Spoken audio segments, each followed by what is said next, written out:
Do you also sometimes feel stuck in worrying, overthinking, stress, or anxiety?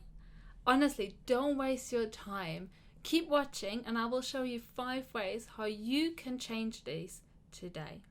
And don't forget to hit the subscribe button as well as the bell button so you can be notified each week when I share a video for you so you can create the life you desire. I have already helped myself and so many people to get out of that loop, to get out of that horrible loop of overthinking and stress, something which holds you back. No need to be there. No need. You can move on, and I'll show you today how. Okay, technique number 1. Realizing that you're worrying and that you are in the loop, and say stop. Okay, so the way you think is perfectly trained by you. Okay, you have mastered the way you think. The way you worry, you're the master of it. Okay, now you choose not to be the master of it. You don't want to be in that loop. You don't want to worry. So that takes time. That takes energy.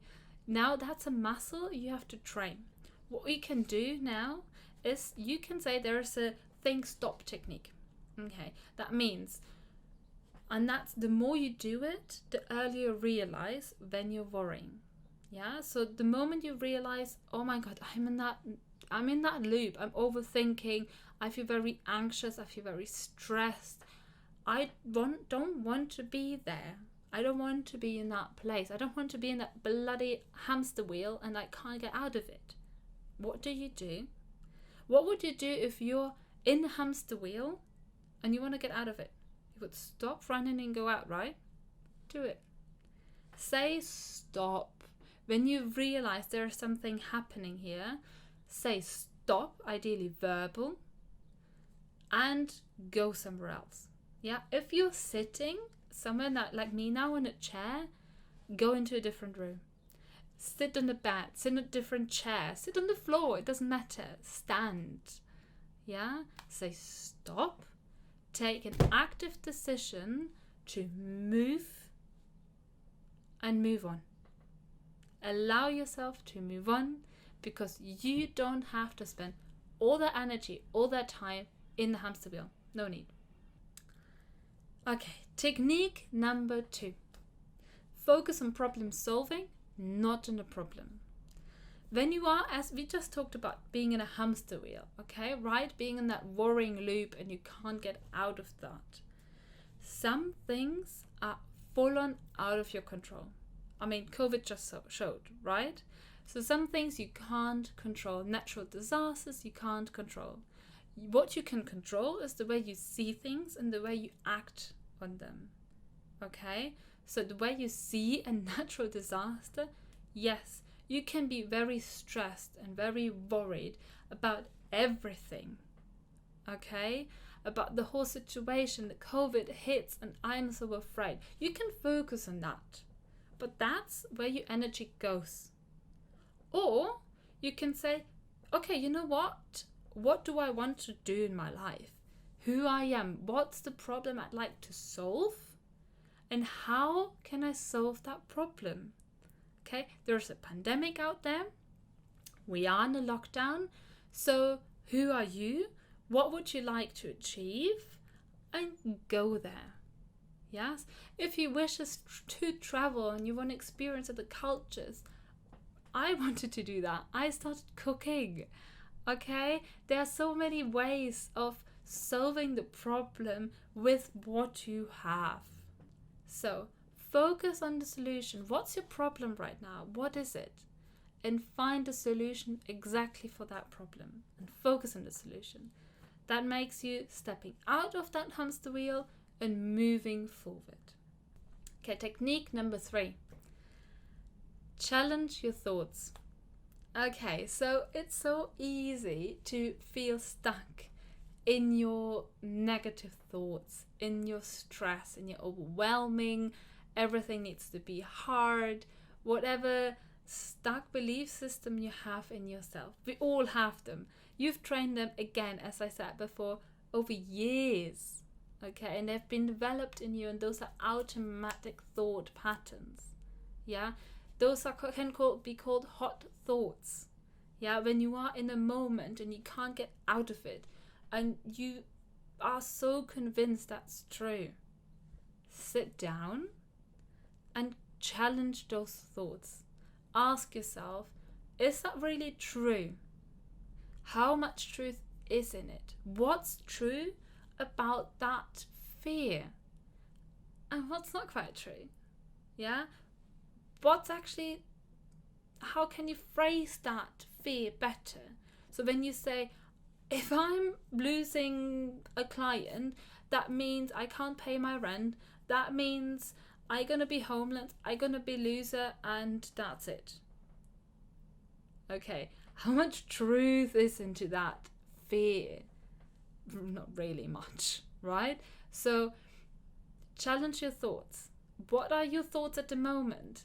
Is that really true what you believe in right now? Hey, actually, I'm here very interested. What are your thought patterns? What are your worries? What's the stress you like to work on right now? After posting this video, I personally will go down in my comments and write down the biggest worry I have right now. And let's start a conversation. Let's work together, understand how we can maybe break those patterns. And I will share as well how I work with the worry and how I choose to start working on it.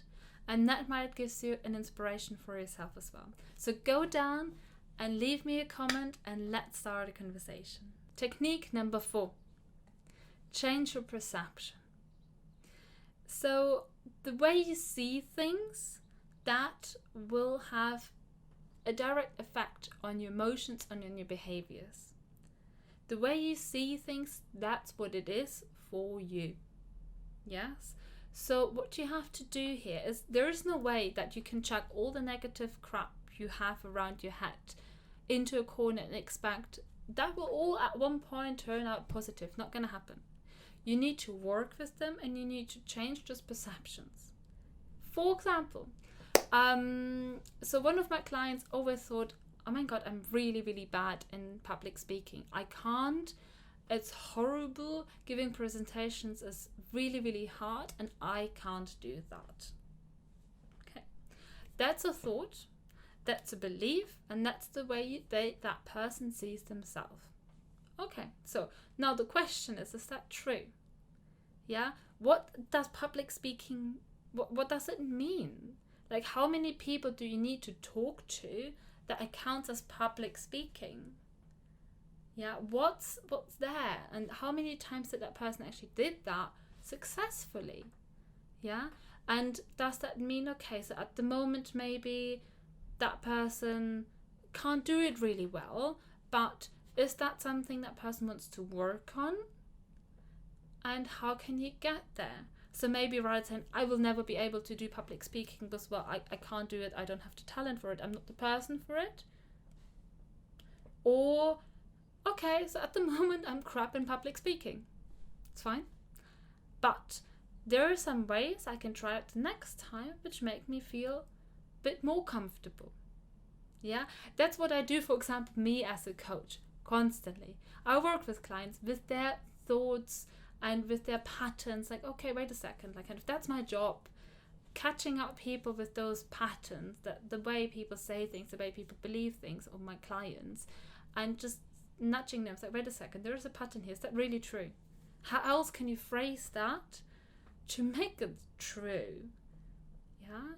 And then you're changing your perception around yourself and the way you see yourself and the way you see others. And that gets you out of that worrying and stress and anxiety. So always remember, our mind can give us so much, can push us so much, but also can hold us back so much. Below in the link, I've done a meditation myself for you on Instagram, so check it out. And that is essentially just a small eye-opener. I found it so powerful, where it literally shows you how your mind holds your body back. You don't believe how incredible that meditation is. So check it out. Even if you're not a meditating person, it takes 5 minutes. Don't worry, it's not about the meditation per se. It's about understanding how much your mind can hold your body back. And that also works vice versa. Your mind can do so much for your body. And don't forget to give me a thumbs up, subscribe, hit the bell button, and comment below in the comments and tell me, what are your worries? What is going on at the moment in your mind? I will do it myself as well, and let's start a conversation on how we can move forward.